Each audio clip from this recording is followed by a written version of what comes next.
tenho aqui, como eu disse no primeiro tópico, o lucro é o resultado que eu chego após o confronto, receita de despesas, recebimento e gasto, né? Considere recebimentos, inclusive, aquilo que transita pelas contas da empresa, mas que não é dela, eu faço os meus próprios para isso, não considero receita. Aquilo que, inclusive, a empresa recebe, mas, apesar dela ter recebido, figura como se fosse uma obrigação, caso de um adiantamento de clientes, né? Os próprios gastos, que eles podem ser investimento, eles podem ser despesas, eles podem ser custos. Então, depois do confronto de tudo isso, nós temos uma última linha, que é o lucro. Mas observe que eu estou me referindo, nesse primeiro momento, ou nesse primeiro tópico, empresas que possuem uma contabilidade regular. Mas quando a empresa ela não tem essa contabilidade regular, como é que ela faz para apurar esse valor, essa quantia, a título de lucro contábil, mesmo que ele não venha a partir da contabilidade propriamente dita? Ela faz aquilo que a gente utiliza de maneira alternativa, certo? Que o que a própria lei 9.245, através de seu artigo 15º, ele nos especifica, que é o fato de você pegar uma empresa do presumido, por exemplo, que não mantém contabilidade regular, você pega a receita bruta,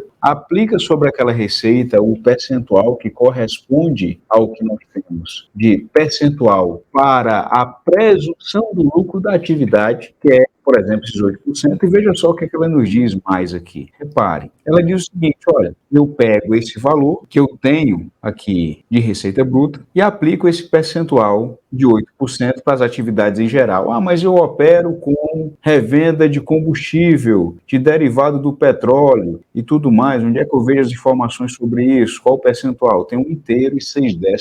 Né?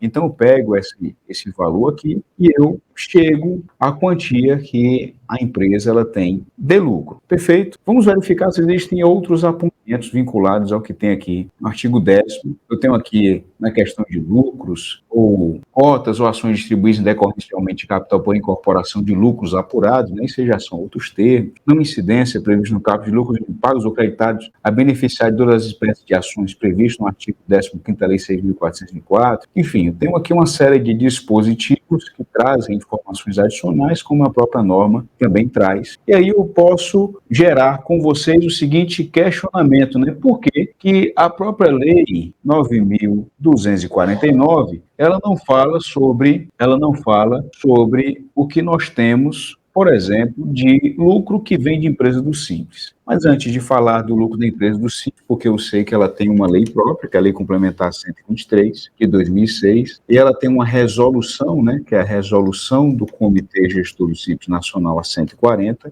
de 2018. Essa resolução do Comitê Gestor do Simples Nacional 140 de 2018 é que traz uma série de deliberações sobre o que é atribuído, o que é que vai ser feito com esse determinado recurso, essa determinada quantia, apurada na forma desses termos aí que a gente está apontando. E eu tenho uma outra norma, que eu já vou deixar ela aberta aqui, que é a Ação Normativa 1700 de 2017, que ela traz também como funciona, ou como deve funcionar, deixa eu ver aqui os números, como é que eu faço isso nesse trem aqui? Eu achei por aqui.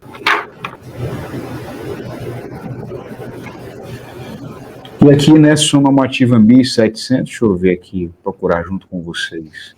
Está lá no artigo de alguma coisa, deixa eu pesquisar aqui, e trata sobre como é que faz-se essa apuração, essa determinação do que nós temos do próprio lucro, considerando essa situação relacionada, né, que trata aí dessa forma alternativa de se chegar ao próprio valor do lucro. Está lá no artigo 238, deixa eu localizar ele aqui para a gente ir direto ao ponto, né? Muito bom, olha só, cadê você? Falta mais um bocado. Beleza, agora passamos muito, dá uma subidinha. Artigo 238 está aqui ele, olha só, meus amigos. Dos lucros e dividendos distribuídos. Que legal, hein? Que legal, queria dar um zoom, mas desce aqui, ó. Deixa eu ver aqui. Rapaz, achei. Como é que eu faço? Que ele me diz aqui? Muito bem.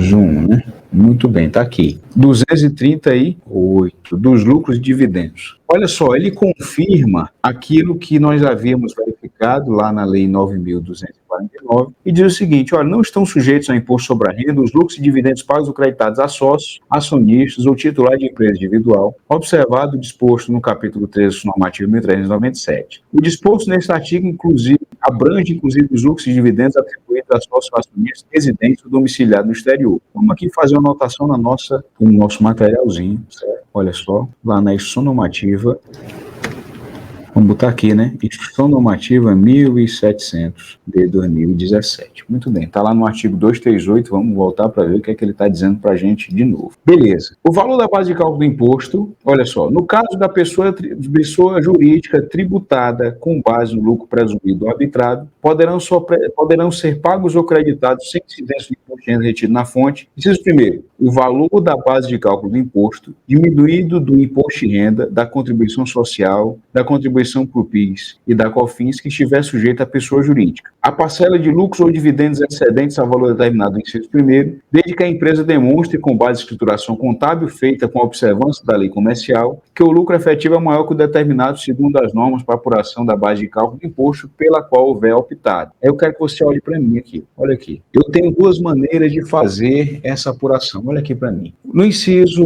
primeiro do parágrafo 2º, a própria norma está dizendo que você pega a receita bruta, não é assim? Que é a forma que nós encontramos a base de cálculo do imposto. Eu pego a receita bruta, aplico o percentual e esse resultado é a base de cálculo do imposto. Nós temos aulas sobre o lucro presumido, temos aulas sobre o Simples Nacional aí, e essa questão da gente chegar a essa base de cálculo também não vou me estender tanto. Mas eu vou dar aqui uma dica adicional, né? Como é que eu chego à base de cálculo do imposto de renda para uma empresa que é comercial? Ela vendeu R$100.000. Vamos aqui, né?